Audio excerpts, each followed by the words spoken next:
eso es que todo está bien por aquí. Es una prueba de sonido que estamos haciendo, ya tener todo listo para poder compartir y que ustedes puedan escuchar a Julián Cerulle, que como hemos estado anunciando, está con nosotros tanto en el Expo como cuando concluíamos Diario 55. Hoy lo tenemos aquí, que no es invitado, es parte de esta casa y con él siempre sacamos lo mejor y la población siempre espera estas conversaciones porque también le sigue a través de su cuenta de YouTube y otros que son medios de comunicación masivo a través de las redes sociales. Buenos días, Julián, placer tenerte por aquí como siempre. Gracias. ¿También ustedes? Muy bien, Así gracias es. a Dios. Yo no. No estás bien. ¿Qué pasa? En mí hay mucha tristeza. Y empecé a expresar la tristeza en mi última locución del sábado. Hay un tema que me abruma, me agobia. Al observar cómo el Estado, para no hablar de un gobierno determinado, si hablo del Estado incluye todo lo que le ha dirigido el Estado históricamente, deja al pueblo en la orfandad, en lo que tiene que ver con el tema salud. Por ejemplo, hace 2 semanas, el mensajero de mi oficina fue a una pequeña intervención de una piedra. En ese momento que no me vio en la pandemia, el COVID, por primera vez ahora me dio, hace 3 semanas, pero leve. Me llaman y me dicen que le están exigiendo 42,000 pesos para poderlo ingresar y poderlo intervenir. Entonces yo llego a la conclusión de qué seguridad social me están hablando. Porque se supone que la salud es un derecho elevado a la categoría de los derechos fundamentales. Y está elevada en nuestro país, al igual que en la gran mayoría a nivel constitucional. En varios artículos de la Constitución se trata el tema de la salud. Eso indica que cuando alguien pone un pie en un hospital, pasa a ser patrimonio del Estado, y el Estado es el responsable de las respuestas. Pero aquí hemos recurrido, al igual que la gran mayoría en el mundo del liberalismo, del neoliberalismo, a la privatización de la salud. Los hospitales han sido dejados de lado, las policlínicas públicas.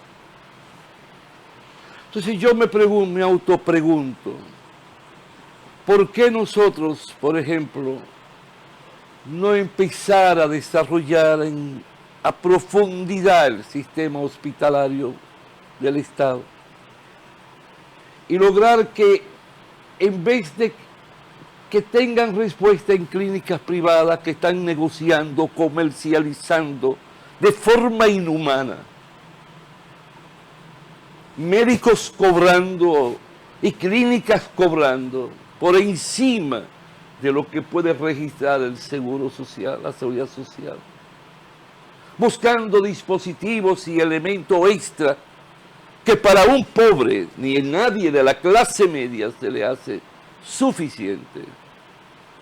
¿Por qué nosotros no damos un presupuesto para la creación y el desarrollo hospitalario? Y que se paguen con ese seguro, ya que está las ARS, pagar con las tarjetas los hospitales.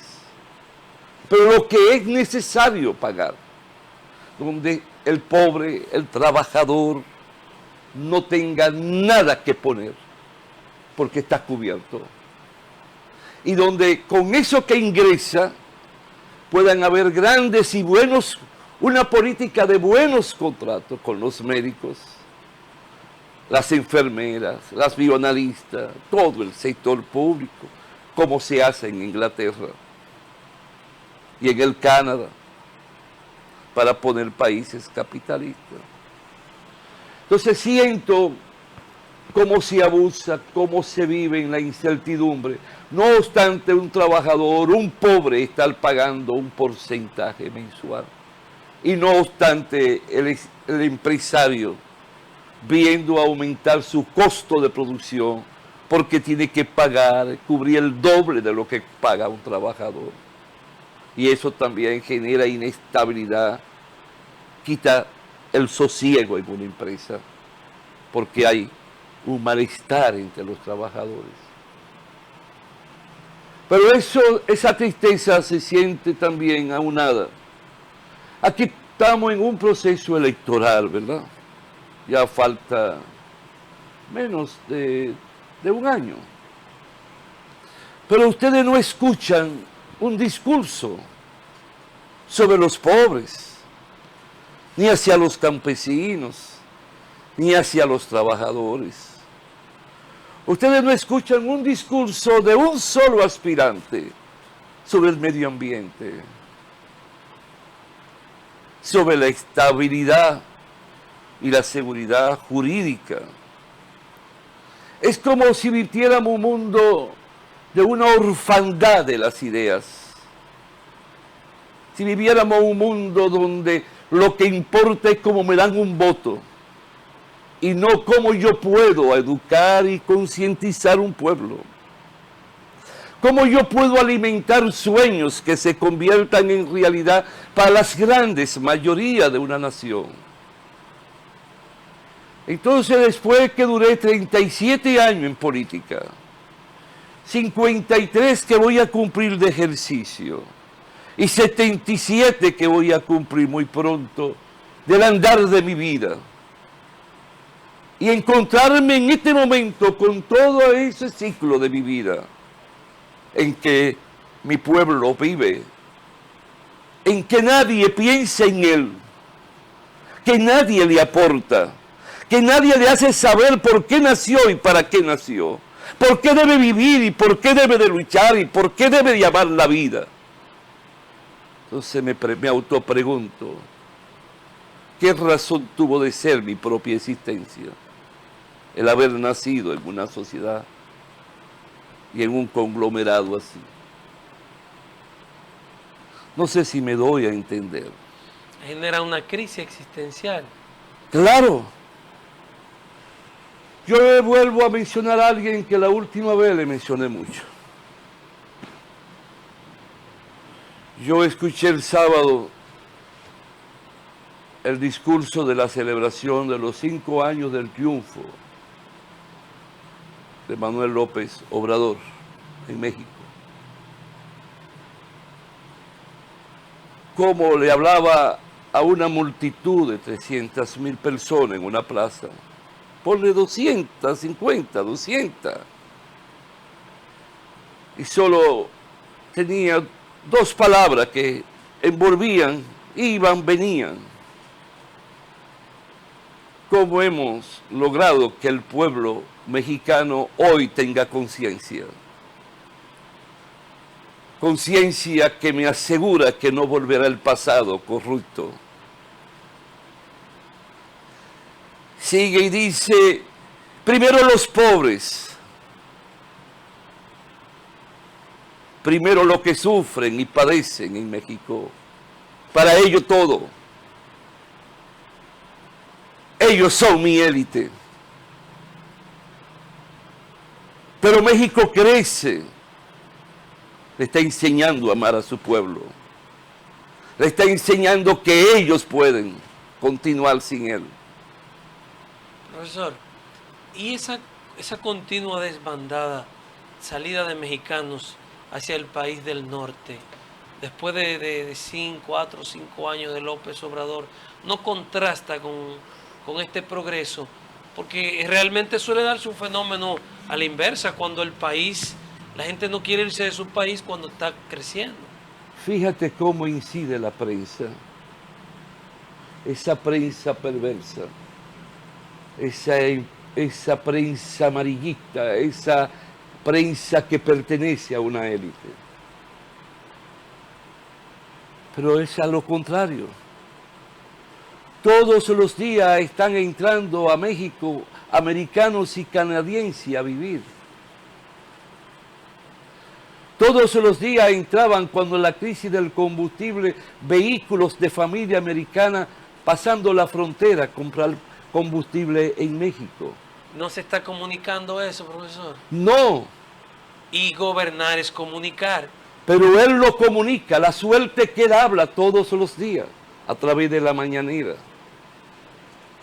No, ya le falta un año, pero no tienen que atacarlo, porque atacarlo están atacando a los 5 precandidatos de Morena. Como bien decían ustedes, están en una primaria interna, andando el país los 5. Pero cada uno tuvo que renunciar a su posición de Estado. La condición que le puso el partido a través de la imposición del presidente, para que nadie diga mañana que están usando el patrimonio del Estado. México ya en 3 meses aumenta su producción de petróleo en 375,000 barriles con 2 bocas. Y con todos los obstáculos y con todos los amparos judiciales, para finales del mes de diciembre, México va a inaugurar la obra más trascendental del mundo, el Tren Maya. Y inaugura el año que viene, y en lo que va de año, varios aeropuertos, varias estaciones de trenes en las ciudades. Está recibiendo inversiones de toda parte y está haciendo el canal en el Istmo más ancho 2 veces que el de Panamá, y no con burro para arrastrar los barcos, sino los laterales son las compuertas, sin coger dinero prestado en 5 años, sin endeudar más de lo que dejaron a México.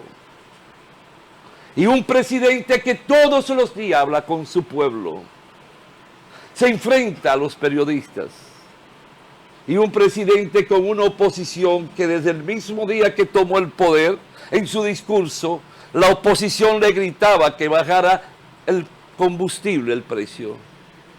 Y él se detiene y dice: ¿qué moral tienen para pedirme a mí, que estoy entrando, quienes han aumentado el combustible, que yo pase a bajarlo de una vez? Pero le prometo que sí, en 6 meses.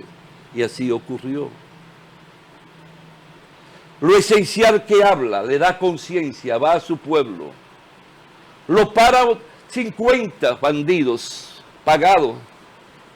Y viene el mismo pueblo y lo recupera, porque casi no anda con seguridad. 8,000 miembros del ejército era la seguridad del presidente en México. Ahora no. Anda solo. ¿Se podría replicar aquí, profesor, eso concerniente a los aspirantes, ahora que entra el calor de la campaña política? El partido de gobierno emitió un comunicado, hizo una rueda de prensa, pidiendo a los aspirantes a candidaturas selectivas que abandonen sus posiciones. ¿Se podrá lograr con efectividad ese tomar licencia? Porque a veces eso suena como un vuelvo ahora, sigo al frente de la institución, pero estoy de vacaciones. Los de México tuvieron que renunciar. Hay que renunciar. La alcaldesa, la jefa de gobierno del estado de la Ciudad de México, no es licencia, ella tuvo que renunciar, faltándole un año. Eso no es de licencia, eso es renunciar. Aquí debería hacerse igual. Y tiene que hacerlo no que lo pide el presidente, decisiones, resoluciones del partido, cual que sea. ¿Tú sabes cuál es el pecado en nuestro país? De quien sea el presidente, desde que le llega a la mente la reelección, automáticamente atrae la corrupción de Estado.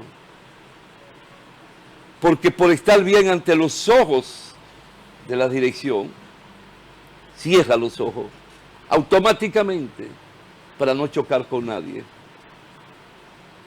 Esa es una desgracia en estos países. Si quieren, modifiquen la Constitución y aumentenlo a 5 años. Vamos a recibir a Xiomara. Sí. Julián, vamos a recibir el Café Santo Domingo de Hoy Xiomara, como tiene siempre. un rejuego de colores en su cabecita bonita. Sí, sí. Y salió salón este fin de semana. No, sabe mantener el donaire de una mujer bella. Gracias, Xiomara, por darnos lo mejor. Santo Domingo en estas presentaciones, Suerdí, Perla Roja y Gran Sierra, cultivado desde Rancho Arriba hasta la Cordillera Central. Lo mejor de lo nuestro, Café Santo Domingo. Vamos a publicidad, ya regresamos con Julián Cerulle conversando de esto y otros temas y ver hasta dónde la República Dominicana, con los candidatos que tenemos, podríamos dar el paso. Estamos preparados para dar un paso similar al de otros países latinoamericanos que han cambiado prácticamente estos gobiernos que son conservadores, estos gobiernos pues que responden a intereses de la oligarquía en República Dominicana. Regresamos con Julián Cerulle.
Julián Cerulle está con nosotros en este café de Diario 55. La inquietud que planteaba Julián, vemos, y lo comentaba Lenis antes de venir al café, de que lamentablemente el dinero se sigue imponiendo en la política de República Dominicana al ver gente que no tienen ese perfil ni ese historial, no tienen ese background dentro de la política, dentro del servicio social, y sin embargo, por conveniencia, van a un puesto electivo, los partidos lo asumen porque hay dinero de por medio. O sea, ¿qué tan lejos estamos nosotros de que se acabe todo esto, el clientelismo, de que el pueblo tenga la conciencia de elegir realmente el verdadero representante de toda una población? No, Por eso empecé con mi tristeza, hablando de mi tristeza, y la motivé. Tú hablabas de banquero, tú hablabas de un músico, cualquiera si tiene conciencia y formación política, pero no han pasado ni por una escuela de partido orgánica. Y quienes pasaron por una escuela orgánica se han alejado. ¿Y hay escuela orgánica en los partidos hoy día? Fíjate, los otros días, el PLD de Mao me invitó a darle una conferencia. Y aquí en Santiago, el PLD me invitó a dar una conferencia a cuadros dirigenciales de por qué y para qué Juan Bosch formó el PLD. Entonces, al yo vivir ese mundo del pasado, el PLD, para tú ser miembro, tenía que pasar por un círculo de estudio. Y en ese círculo de estudio tenían que estudiarse y debatirse pequeños folletos que Juan Bosch escribió sobre la historia, de economía, sobre disciplina partidaria, sobre estructura partidaria, sobre el Fondo Monetario, el Banco Mundial, instituciones económicas internacionales. Entonces, a través de esos folletos, hasta que tú no terminabas el ciclo de los folletos, tú no obtenías la membresía. Entonces, después que tú, si había un analfabeto, tú tenías que leerse en voz alta para que el analfabeto fuera oyendo, escuchando, tomando conciencia y pudiera participar en las discusiones, porque se dan debates, porque tiene que haber una unificación de criterios. Hasta que los 5, los 7, los 9, los 6 no estén unificados, hay que seguir debatiendo. Porque el lenguaje que se hablaba en Higüey era el mismo lenguaje que tenía que hablarse en Puerto Plata. El mismo lenguaje que se hablaba en Samaná tenía que hablarse en Montecristi. La unificación de criterio. Entonces esos organismos eran los que determinaban ya los comités de base. Tú pasabas a ser miembro, a integrarte a un comité de base de 5 hasta 9 miembros. Pero ese organismo era el que decidía la votación a favor tuya o a favor de Fran. Pero Fran ni tú sabían dónde se reunía ese organismo, ni sabía por quiénes estaban integrado ese organismo, es decir, que se podía hacer difícil el poder pervertirlo, comprarlo, porque todo aquello, si son 5 miembros, y se lo someten a los 2 para ser senador, precandidato a senador, el que tenga 3 ganó y se convierte en un voto. No en 3, no en 5. Sea un partido estructurado de forma orgánica, pero al mismo tiempo un partido formado con un concepto de toma de conciencia, de por qué es la política, para qué es la política, cómo se toma, cómo se come. Pero en esos folletos había un denominador común de lo que empecé hablando. Nacemos para defender los pobres, para defender la autodeterminación de pueblo y de Estado. Luchamos por la liberación nacional. Luchamos por la liberación nacional no solo frente a una potencia, sino contra el analfabetismo, contra la ignorancia, contra la pobreza. Es un partido que fue esculpido para la toma de conciencia a través del saber y del conocimiento. Pero muchos se desviaron, Julián. Por eso estoy hablando del pasado. Y hoy son cuestionados. Te estoy hablando del pasado. El país tuvo 2 desgracias. La primera, que no le permitieron a Juan Bosch gobernar los 4 años, de crear las bases de las estructuras políticas y de Estado, la disciplina y el norte de servir a un pueblo y no servirse a sí mismo. Y la segunda, que Juan Bosch muere sin él poder dirigir el aparato del Estado de nuevo, y con brío que tuviera, ya al final no era iba a ser imprudente que dejarlo que él gobernara por la decadencia que tuvo mental. Que se pervirtieran muchos, eso es lo que se llama una deslealtad y una traición a un pueblo. Porque ellos fueron formados, fueron esculpidos para darse por entero, para entregarse por entero, para servir por entero. ¿Me explico? Sí, pero quizá esa sea la explicación de la inexistencia de programas sistemáticos de formación, porque ese grupo desacreditó la escuela sistemática, continua, programática que fundó el profesor Bosch. Pero hoy me encuentro, que he visto en las conferencias, en honor a la verdad, que hay una generación bella. Hay una generación con ansia de aprender. Hay una generación que está intuitivamente está buscando las raíces. Y lo sé por mi hijo y por sus amigos. Y he visto en las conferencias que le he dado en las preguntas y los rostros de quienes asisten. Asiste una nueva generación. ¿Se podrá recobrar la credibilidad en el político? Porque no, en este momento no goza de confianza y credibilidad. Todo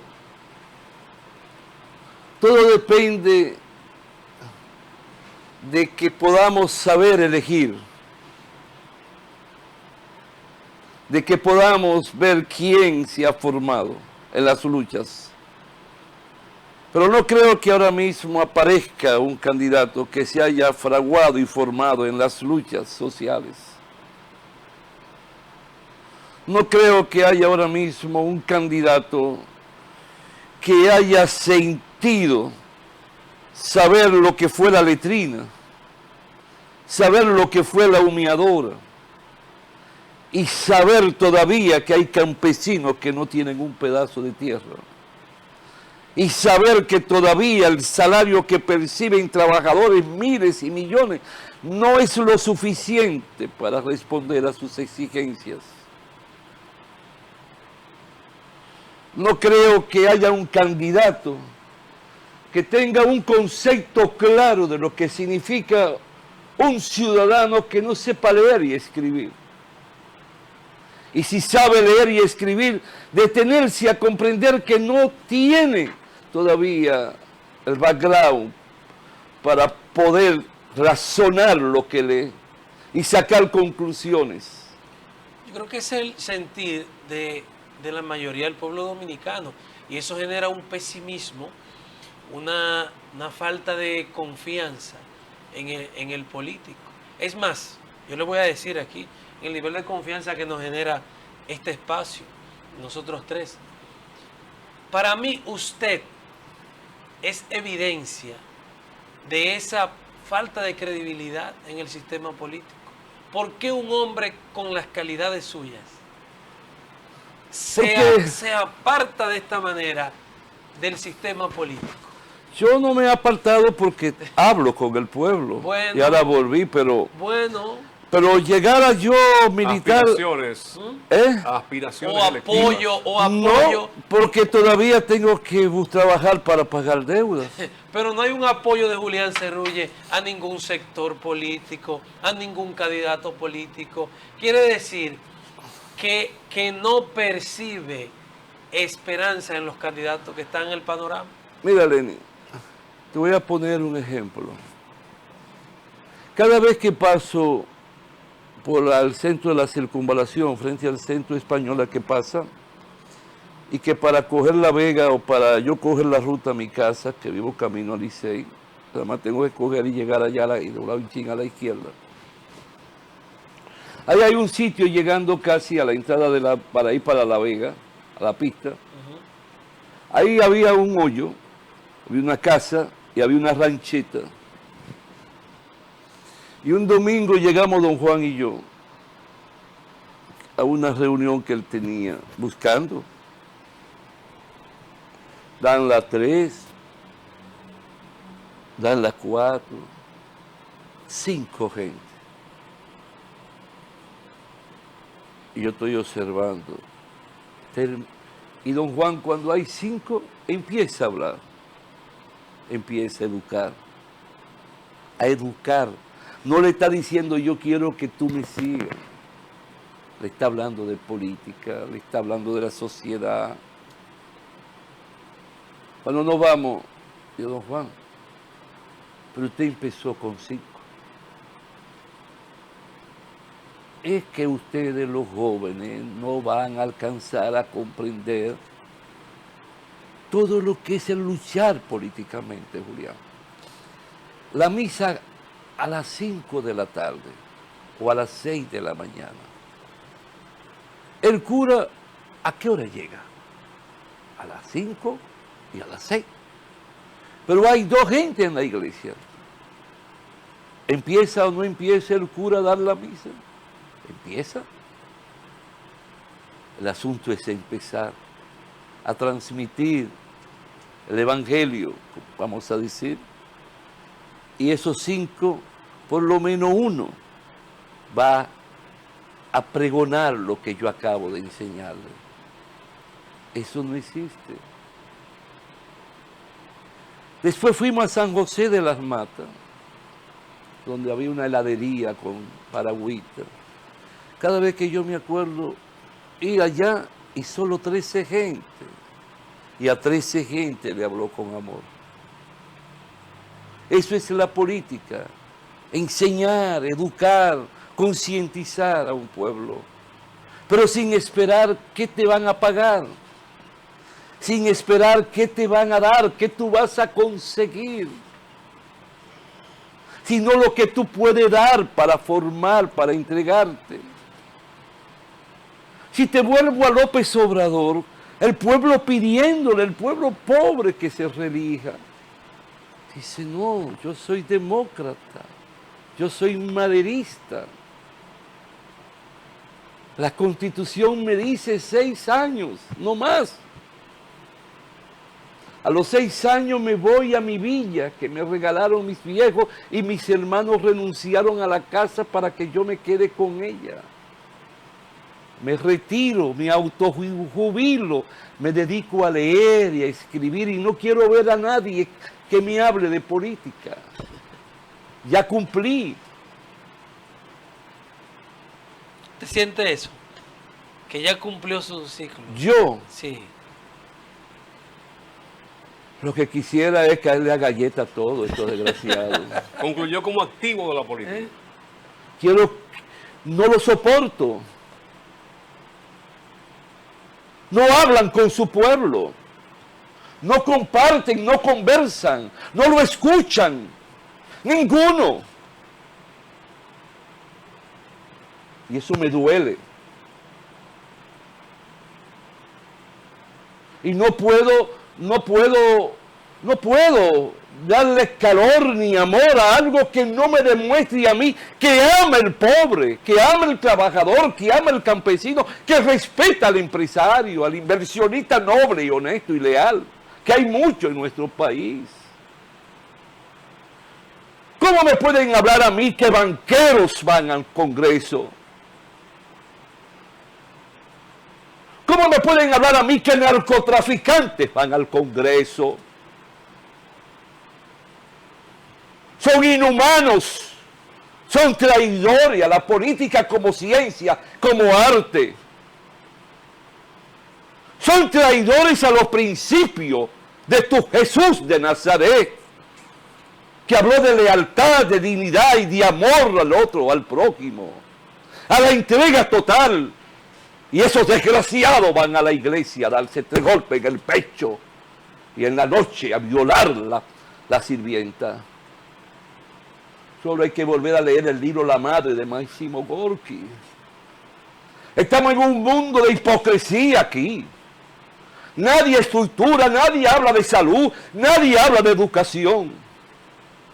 Lanzamos a las calles miles de niños sin conciencia, sin formación, sin aprender a razonar ni a analizar. Y el que no me habla, y el que no le habla a su pueblo, no puede merecer mi respeto, ni puede merecer mi voto. porque yo no sigo hombre. Ni el pueblo puede seguir hombre. El pueblo tiene que ver quién lucha por él, quién le habla, quién comparte, quién se abraza. No de forma demagógica por un día, sino quién viene haciéndolo de forma permanente y constante. Vamos a publicidad. Y perdonen que me altere alguna vez. No, entendemos su posición. Vamos a publicidad y ya regresamos con Julián Cerulla aquí en este café de Diario 55.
Julián Cerulla está con nosotros en este café de Diario 55. Muchas cosas que cambiar, Julián, y sobre todo la conciencia de un pueblo que sepa valorar a quienes pues lleve a los diferentes puestos, a los diferentes cargos. Si hubiese un balance, Congreso, Poder Ejecutivo, las cosas quizás marcharían mucho mejor. Pero estamos en una situación donde prevalece el clientelismo y estos programas sociales de los gobiernos también, que es en busca precisamente de ese voto, de gente que dependen mucho de lo que reciben. ¿Cómo cambiar? Que un día tiene que surgir un partido político que eduque, que forme, y que ese partido sea el que dirija a través de su comité central y comité político, y que sea ese el partido que se dé un plan y un programa de nación, y sea un partido que implemente, transmita disciplina y el concepto de autoridad. Pero eso no es el concepto del PLD como partido. Que tienen que retornar a sus raíces. Pero, o sea, 20 años gobernando y eso no se aplicó. No. Se olvidaron de la fuerza del partido. Se olvidaron de la estructura política del partido, del Comité Central, que es el que está llamado a gobernar a través del plan de nación y a través de su fiscalización. Cayó en lo personal, en lo individual. Cayó el mismo ejemplo de Balaguer, de Salvador, de Hipólito. No, Profesor, eso no deja un sabor, una sensación como a comunismo cuando uno oye esto No. de que el partido es el que gobierna. Eso a uno le suena a Cuba, eso a uno le suena a China. Pues bien, ya tú dijiste China. ¿Dónde está China en el mundo? ¿Qué significa y simboliza China hoy en el mundo? Hay ha Cuando, habido un cambio cuando en la oye esto, filosofía económica. cuando Deng Xiaoping recorre y va a Japón y va a otro país de Europa, creo que Alemania, y llega a Estados Unidos, y se encuentra que aquel mundo es totalmente diferente a la pobreza de China. Le pregunta a Jimmy Carter, ¿y ustedes podrían permitir que le mande 100 jóvenes chinos a estudiar acá? Pagándolo nosotros, le dice. Jimmy Carter, con aquella caballerosidad y dulzura que ese presidente americano tuvo para bien de la humanidad y de Estados Unidos, no 100, miles que usted quiera mandar. Y todos estarán becados por el Estado americano. Cuando Deng Xiaoping retorna en el avión, piensa y piensa, y le pregunta a un compañero que va al lado, ¿y tú crees que si mandamos 100 van a retornar 40, 50? Dice, eso mismo yo estaba pensando, pero llegué a la conclusión que si solo retorna uno, ya estamos triunfando, ganando, porque vamos a asimilar lo que él aprendió. Pero no llegó uno, llegaban más del 95%, retornaban a su país. Cuando llega un chino a un país becado por China o por el país, quien lo recibe es el embajador chino en ese país. Quien lo lleva al apartamento es el embajador chino. Quien lo visita periódicamente es el embajador chino y va viendo las notas. Y cuando faltan 3 meses o 2 meses, el embajador chino llega y le tira el contrato sobre la mesa. Ponle tus emolumentos que tú creas. Lo coge, lo lleva al aeropuerto y lo monta en el avión, lo tiene ahí, cuidándolo, dándole calor para que ese material humano no se quede. Como un activo. Por ejemplo, yo tengo ya 5 sobrinos. Se fueron fuera a estudiar, se casaron. Brillante, muchos de los 5. Pero lo perdimos. Se quedaron. ¿Cuánto no invertimos? Pero no lo hicimos nuestro. Mira, a mí me dio el coronavirus. Sencillo. Llamé a un hijo de un médico que es médico, pero da asistencia en la casa, un hecho joven, maravilloso. Pero Salud Pública nunca se me acercó. Yo debo dar por entendido que ese médico tuvo que avisarlo a Salud Pública. Y tan pronto hablamos de algo que se transmite por la saliva, cuando tú hablas, que Salud Pública tiene que adueñarse de uno. Pero nadie fue donde mí. Nadie indagó. Se ha relajado ya eso. Ya se ha asimilado que el COVID es una gripe. Sí, pero eso no pasa en ese país que tú has dicho, muy asombrado del Partido Comunista. Solo uno, por más suave que esté, ya automáticamente viene el aislamiento. Sí nació allá, pero lo controlaron más rápido que todo el mundo. Pero ese crecimiento, profesor, de China precisamente se da cuando asume un cambio en la filosofía económica, y asume un cambio prácticamente asimilando lo que usted dijo, el sistema capitalista de Estados Unidos, norteamericano, y ese socialismo se quedó a un lado. No, porque el Partido Comunista sigue regulado por los principios del marxismo y del leninismo. influenciado también por las interpretaciones de Mao. ¿Qué es lo que ocurre? Mao gobierna y autoaisló China del mundo para evitar que los vicios burgueses invadieran China y adulteraran la conducta del chino. Muere Mao, llega Deng Xiaoping, no de golpe a la dirección, pero impone un liderazgo. Y entonces Deng Xiaoping comienza a comprender cómo anda el mundo. Sin perder la autoridad del partido y la filosofía que dirige el partido, en el mercado entonces asimilan los principios y la conducta del libre mercado y de la competencia del capitalismo. ¿Cuál es la diferencia entre el sistema económico vigente de China y Estados Unidos? Que China le da más distribución social a su pueblo, que China invierte más en la educación.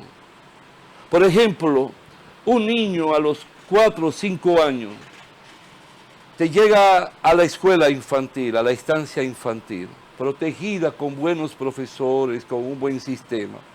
Salen, por ejemplo, a las 2 de la tarde, pero a las 2 de la tarde lo está esperando el abuelito o la abuelita para llevarlo a una escuela de música, o una escuela de arte, de pintura o de escultura o de idioma. Es una sociedad que permanentemente está en movimiento en el desarrollo académico, en el desarrollo intelectual. Profesor, pero la percepción que hay en el mundo es que el mejor sistema, por lo menos de este lado del mundo, en América, el mejor sistema de seguridad social es el americano. ¿Quién ha dicho? Pues eso es lo que se percibe, No. profesor, de que usted tiene garantizado su retiro, de que cuando ya usted llega a cierta edad no tiene que preocuparse. Esa es la pensión. Bueno, pero eso es lo que... Permíteme, pero ese es un dinero acumulado que viene del capital del trabajo del mismo trabajador. Pero hay otros servicios. No, la salud allá es un desastre. De housing, de No, vivienda, no, de asistencia. No, eso todo ha desaparecido en Estados Unidos, eso de vivienda que tú dices. El tema de, por ejemplo, los medicamentos. Aquí hay mucha gente que ya No, se retiró tienen que y le llegan aquí. Tienen que irse al Canadá a comprarlo. Tienen que cruzar permanentemente al Canadá, aprovecharse del sistema de salud canadiense. Pero los ciudadanos. Los ciudadanos americanos. Es un dato nuevo. Revisa cuántos millones de analfabetos tiene Estados Unidos. Y revisa cuántos millones de pobres tiene Estados Unidos. Y revisa cómo está la sociedad económicamente americana ahora mismo. En salud ha sido un desastre.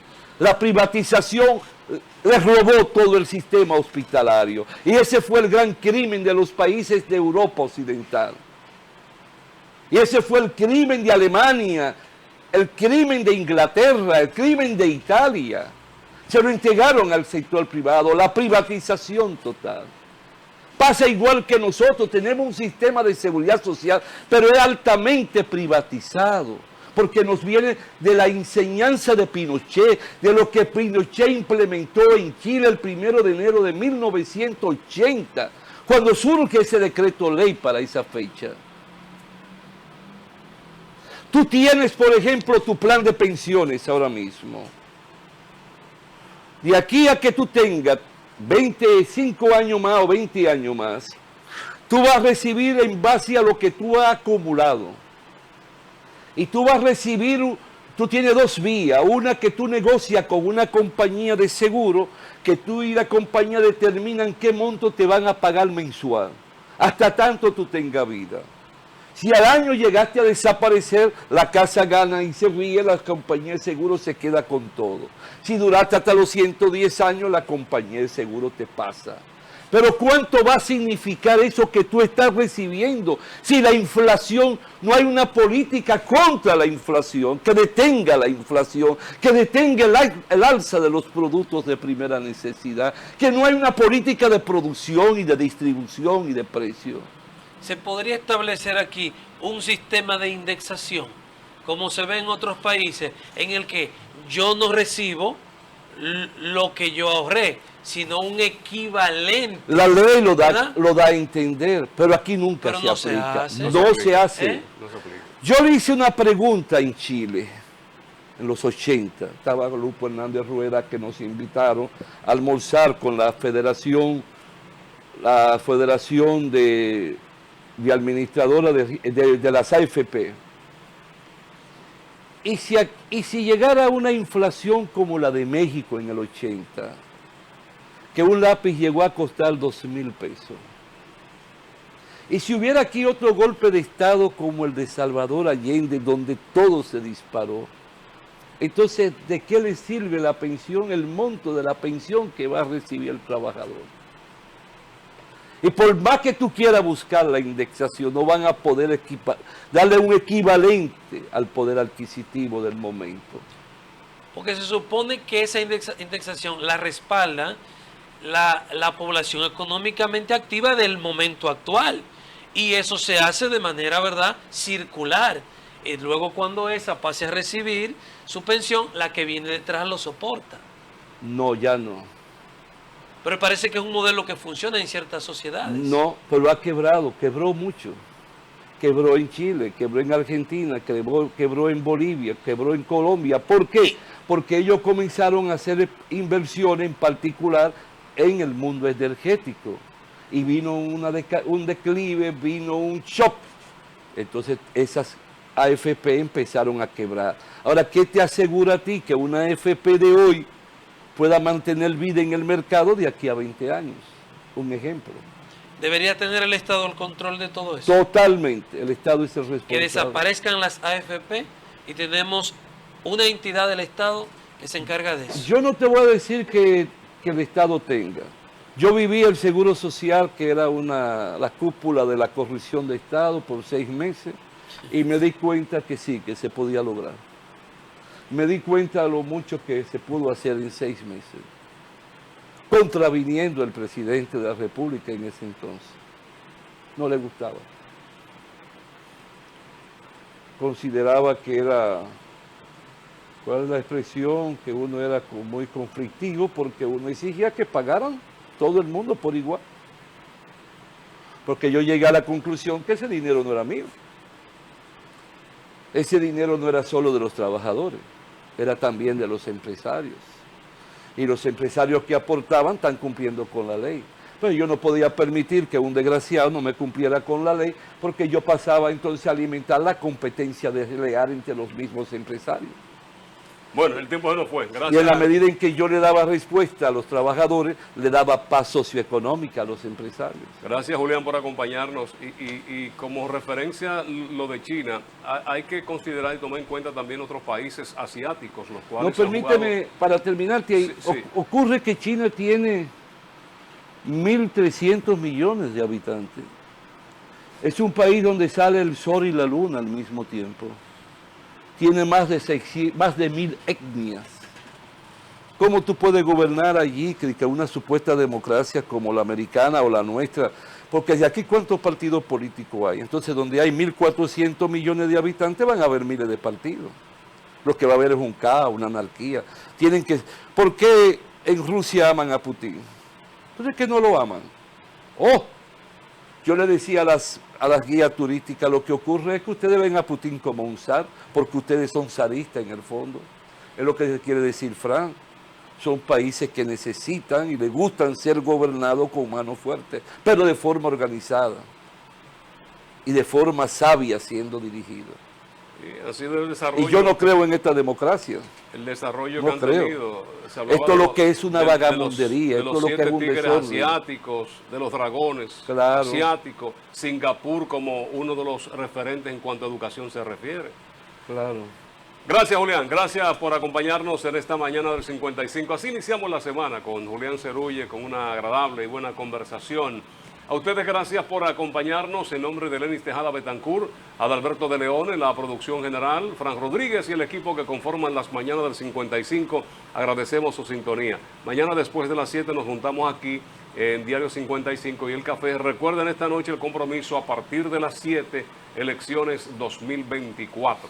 Gracias por las sintonías y será hasta una próxima.